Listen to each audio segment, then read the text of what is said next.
замандаштар жана студенттер, кадырлуу меймандар, улуттук университетке куш келипсиздер. Мамлекеттик тил күнүңүздөр кут болсун. Мамлекеттик тил күнүнө арналган салтанаттуу иш-чараны ачык деп жарыялууга уруксат этиңиздер.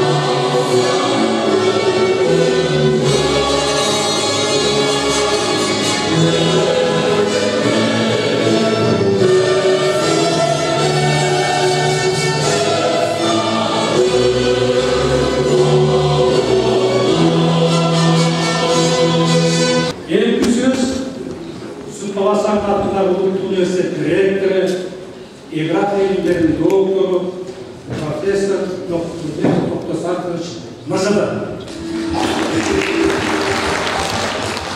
Саламатсыздар, урматтуу салтанаттуу иш-чаранын катышуучулары, кадырлуу меймандар, замандаштар, Улуттук университеттин жалпы жааматынын жана ректораттын атынан бардыгыңыздарды мамлекеттик тил күнү менен куттуктап кетүүгө уруксат этиңиздер.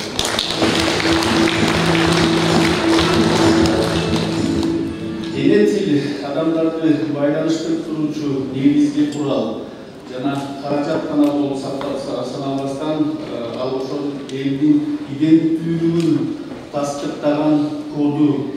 Генералдуу Чыңгыз Айтматов айткандай, азыркы заманда тил коммуникациянын гана эмес, дүйнө таанымдын башкы куралына айланды. Кеп эң оролу тилде эмес, дилде. Адам өз дилинде ыйык тутса, ал эч качан уңгу тилин чанып кете албайт. Тил адам ааламынын алака мейкиндигин кеңейткен касиеттүү күч. Кыргыз тили мен үчүн мекеним, эне киндик кантамган жер сыяктуу эле ыйыктыгы менен ыйык экендигин айткым келет. Мен бул турмушта кайсы бир бийиктикке чыга алдым десем, аны эне тилимдин улуу духунан буралам деп айта алам. Эне тили жогоруда айтылгандай, менимче этностун улуу касиеттерин камтыган сырдуу ааламы жана кайталангыс космос гана болбостон, акыйкатта ал элдин автопортрети, тарыхый тагдыры жана коопсуздугу болуп саналат. Мамлекеттик тил Кыргыз Республикасындагы этносторду бириктирүүчү, ырыс-алды ынтымакка чакыруучу орток баалуулук. Азыр Кыргызстанда, анын ичинде Улуттук университетте мамлекеттик расмий тил жана эне тили, ошондой эле эл аралык тилдер эркин билген, жанды муунду өстүрүүгө жана тарбиялоого багытталган методологиялык, философиялык негиздер иштиктүү уланууда. Бүгүнкү күндө Улуттук университеттин бардык түзүмдүк курамдарында ийгиликтүү мамлекеттик тил саясаты жүргүзүлүүдө. Мамлекеттик тилди өнүктүрүү боюнча университетибизде көрүлүп жаткан иш-аракеттердин айрымдарына токтолуп кетким келет. Кыргыз Республикасынын мамлекеттик тили жөнүндө конституциялык мыйзамына жана өкмөттүн министрликтин буйруктарынын негизинде төмөндөгү иштерди этап менен ишке ашыруудабыз. Алар: биринчи, буйрук, жобо, кызматтык каттар жана башка документтер кайрылуу түрдө иш кагаздардын баардыгы кыргыз тилинде даярдалып, толугу менен мамлекеттик тилге өткөрүлдү. Зарыл болгон учурдарына расмий тилге которулууда. Экинчи, типтүү жана жумушчу окуу программаларын мамлекеттик тилде даярдоо бардык факультеттерде жана институттарда жигердүү ишке ашырылууда. Üçüncü, mamleketlik tilde ötürücü leksiyalar menen praktikal saatların sandык жана сапаттык көрсөткүчтөрү динамикалык түрдө жоготулууда. Dördüncü, kesipçik багытта кыргыз тилин окутуу өркүндөтүлүүдө. Буга байланыштуу жаңыланган окуу программалары, окуу китептери жана методикалык колдонмолор даярдалуу аркылуу кыргыз тилин, эне тил, экинчи тил жана чет тили катары окутуу жемиштүү улантууда. Бешинчи, өкмөттүн токтомуна ылайык окутуучу профессордук жана көмөкчү кызматкерлерди мамлекеттик тилди билүү деңгээли кыргыз тест аркылуу аныктоо 2025-жылдын октябрь айынан баштап буйрукка негизделген график боюнча ишке ашырылууда. Алтынчы, окуу процессин мамлекеттик тилде маалыматтык программалык камсыздоо жана санариптик негизде уюштуруу үзгүлтүксүз камсыздалууда. Раз улуттук университетибизде юбилейине карата 100 жылдыкка 100 китеп долбоорун белгилегенбиз. Бул самалыкты үзүлүү, чогуу көрүп, бет ачар ушул салтанаттуу залда сиздер менен бирге өткөрүп жатканыбызга мен дагы абдан кубанычтамын. Жусуп Баласагындын 5 томдон турган энциклопедиясын чыгаруу менен 100 китеп долбоорунун тушоосун эскердиңиздер, баардыгыңыздардын эсиңиздерде. Ален монографияларды, окуу китептерди, окуу методикалык колдонмолорду объективдүү карап, китептерди басып чыгаруу боюнча атайын комиссия 2025-жылдын 14 январында номер 11 буйругу менен бекитилген. Комиссиянын курамында 3 багытта бөлүнгөн. Алар табигый техникалык багытта төрагасы профессор Эсенбек Мамитапулов, экономика багыты боюнча төрагасы профессор Издевалды Исхаков, коомдук гуманитардык багытта төрагасы профессор Турманбек Абакиров дайындалган. Комиссия отурумдарын байма-бай өткөрүп 4-июнда ишин соңуна чыгарышкан. Ар бир кол жазмага кесипкөй, компетенттүү оппоненттерден даярдалып, алар өз пикирлерин жазуу жүзүндө даярдап беришти жана аны комиссиянын отурумунда талкуулап, ийри отуруп, түз кеңешүү менен калыс жыйынтыктарды чыгарууга жетишти. Жалпылап айтканда 94 аталыштагы эмгек тандалып алынды. Айрым эмгектер бир нече том экендигин эске алуу менен 107 эмгек каралып, басмага сунушталган. Булардын ичинен 29 монография, 53 окуу курал, 9 кошумча окуу курал жана сейрек кездешкен эмгектер болгон. Алардын ичинен кыргыз тилинде 66 чыгарма китеп, орус тилинде 24 эмгек, англис, немис, француз тилинде 4 эмгек басылып чыгарылды.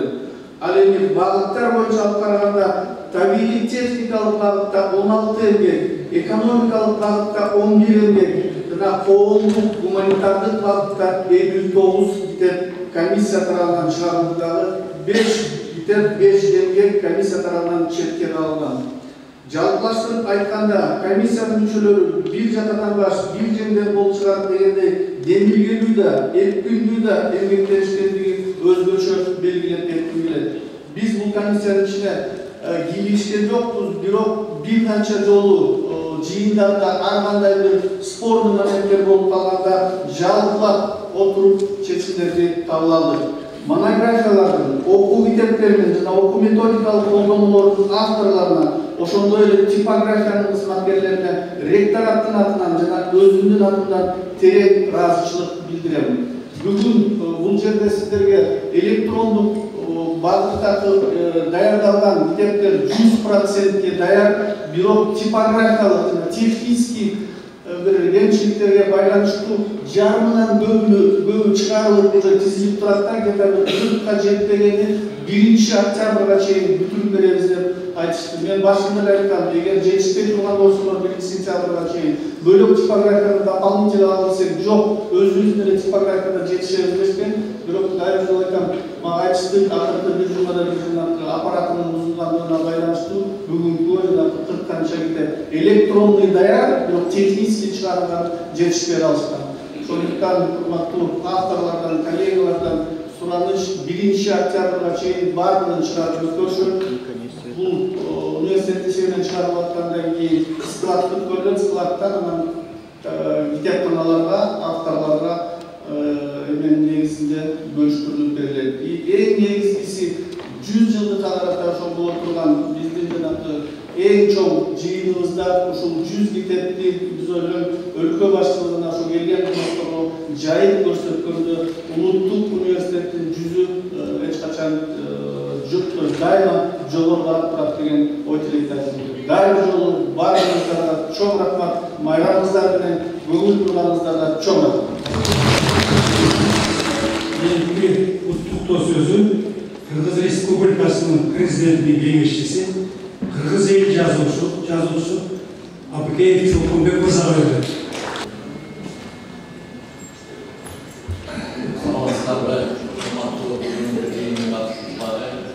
Барлығыңыздарды бүгінгі ел майрамыңыздармен құттықтап кетмекшімін. Бізден мына Кыргыз тілі ушул күн кабыл алгандан бери бир күндү дайыма ушул кыргыз тилине арнап ушундай жыйындар өткөрүп жатабыз. Ошол жыйындардын көпчүлүгүндө дайыма айтып келатам. Дүйнөдө өз ұлтында, өз мамлекетінде, өзінің жерінде, өзінің елінде жашап тұрып, өзінің тілін қорғаймын деген мамлекеттер деп жоқ болса аз. Ошолдун ичинде биз кыргыздар барбыз. Анан флотулар кыргыздын кимден коргоп кыргыздын кыргыздардан коргоп жатабыз. Бул маселени ачык айтып өтүш керек. Ошол 2000 жылы Біріккен Ұлттар Ұйымы ilmi izlöörü жүрүп 100 жылдын ичинде жоголуп бараткан тилдердин тизмесине кыргыз тилин кошкон. Ушу кыргыз тилинин ошол жоголуп бараткан тилдердин тизмесинде экенин чыккандан кийин мен 2006 жылы Біріккен Ұлттар Ұйымына кайрылып эмне себептен биздин улуттук тилибиз жоголгон тилдердин катарына кошуп калды деп атайын суон менен кайрылып ошол илимий изилдөөнү алган болчу. Ошол илимий изилдөөдө жыйынтыгын чыкканда улут өзүнүн тилин башка тилдерден төмөн кое баштаганды кийинчерээк. Өзүнүн тилине ишенбей башка улуттун тилине ишенген. Бизде жана статистиканы мурдагы сайтка чыгабы сайтка чыгабы кыргыздар орусча сүйлөп ишенет. Ошол сыяктуу өзүнүн тилинен кача баштаган күндөн баштап тил жоголуу процессине өтүп.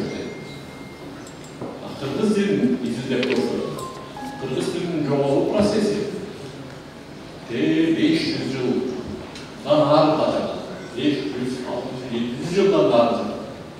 Ошол жылдардан баштап биз маданиятыбыздан, руханий дүйнөбүздөн төмөндөтө баштаган күндөн баштап биз мисалга өнөкөй мисал келтирсем, кыргыз тилинде ат койгондон качып башка тилдерде өзүбүз ат кое баштаганбыз.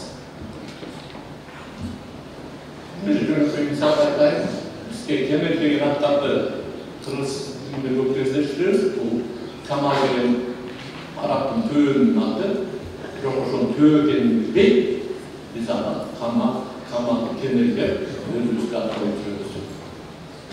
Лан дегенди чолок экендигин түшүнбөй, Мирлан деп, тынчтык чолок деп коюп жүрөбүз. Ушул сыяктуу эле көптөгөн аттарды мисал келтирсем болот. Ошол ушундай өзүбүздүн өнөкөй байчаро, байгелди, кудайберди, жакшылык деген сыяктуу таңмакай аттарыбыз турса, өз тилибизден качып, башка тилде ат койгонго куштарбыз. Бул эмне? Себеби өзүбүздүн тилибизден башка тилди жогору көрө баштаган. Анан ушундай анализтердин баарын жүргүзүп келип, анан ошол 100 жылдын ичинде асыла келаткан 100 жылдын ичинде кыргыз тили жоголот деген чыгарган.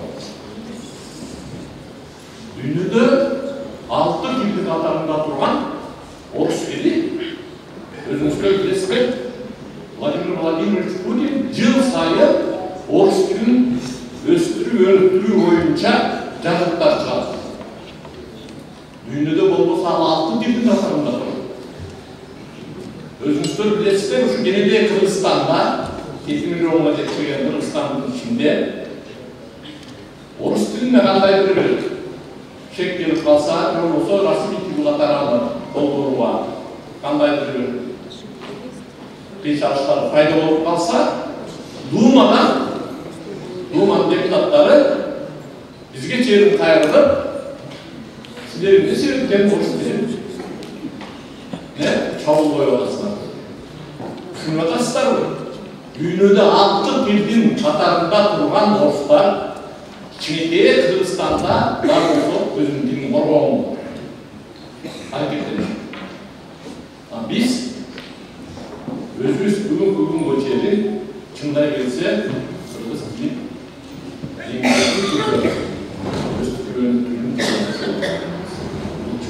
оор маселе жок, буюрса мынакей ушул акыркы 2 жылдан бери аракеттер жөө баштады. Мына сиздердин орусча деген сыяктуу кыргыз тилинде чыккан китептер, жазуучулар союзунан дагы биргелешкен 100 китепти чыгарды, 100 жазуучунун китебин чыгарды.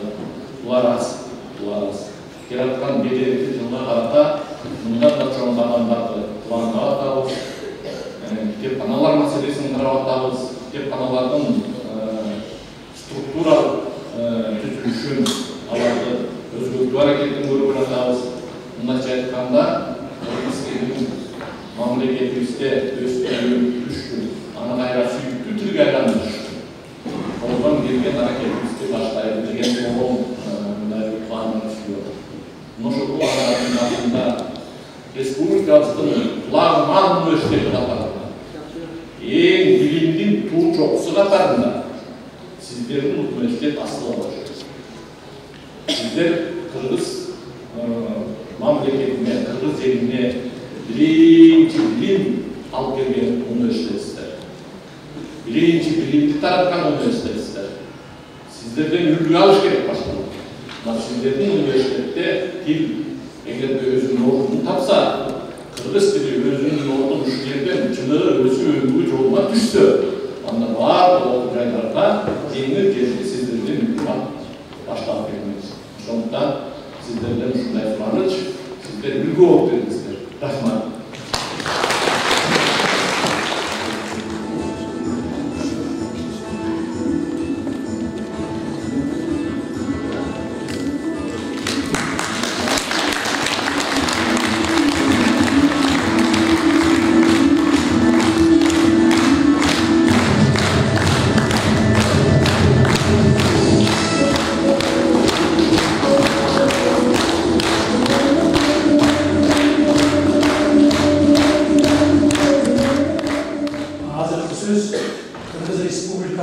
Президентine karıştığı Memleket Dil және Тіл саясаты бойынша ұлттық комиссияның Кыргыз энциклопедиясы және терминология бөлімінің директоры біз görüşmüştü. Arkadaşlar, bugünkü işçilerin katılışları, barımızda bugünkü Kırgız Respublikası'nın memleketi dil bölümünün çın yürekten doğa olsak etmişler. Sizlerin unuttuğun özgürlükten 100 yılına karata çıkarılıp жатқан 100 kitaptin bir açarındaki Kırgız Respublikası'nın dil komisyasından tutuklap ederiz.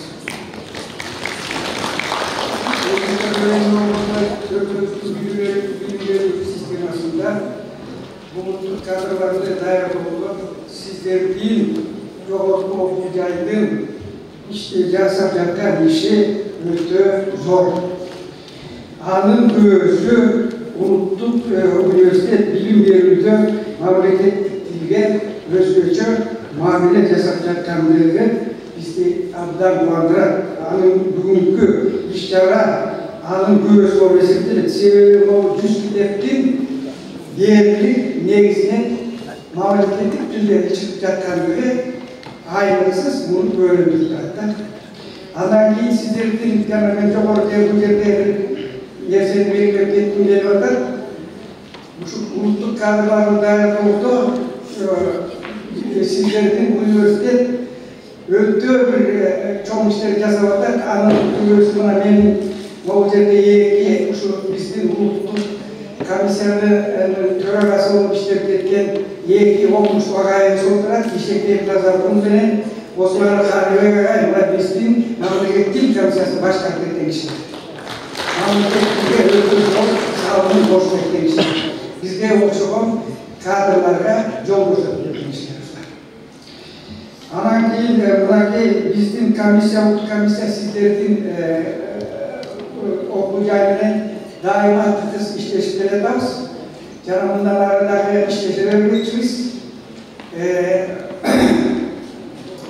Yeni işleştirebilmek üzere bayağı sözlüğü bayağı ötede uzatı vergende kıskartı söylüyor. Yeni bir durum iş yaraga biz tabi bu gelmeyi özgürsün bayağı sıkıntılar ustala getirilip boşanlık kapsarı koruğa uzat ediliriz. Номер 15. Сыйлоо жөнүндө Кыргыз Республикасынын президентинин 2021-жылдын 28-июнунда номер 319 жарлыгы менен бекитилген Кыргыз Республикасынын президентине караштуу мамлекеттик тил жана тил саясаты боюнча улуттук комиссия жөнүндө жобого ылайык буйруктар. 23 сентябрь мамлекеттик тил күнүнө карата мамлекеттик тилди өнүктүрүүгө жана тил саясатынын өкүмдөлүккө кошкон зор салым үчүн Кыргыз Республикасынын президентине караштуу мамлекеттик тил жана тил саясаты боюнча улуттук комиссиянын сыйлыктары менен сыйланышсын. Кыргыз тил төшбелгиси менен Осмонов Толтурбек Мурзамбадович Су палаты аймагындагы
ардактуу профессор.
жана окуу жайыбызга зор эмгек сиңирген Төмөнкү окутуучу профессорлорду Жусуп Баласагын атындагы Кыргыз Улуттук университетинин ардак грамотасы менен сыйлоого уруксат этиңиздер. Физика жана электроника факультетинин профессору Осмоналиев Канбек Осмоналиевич.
Халифова Аида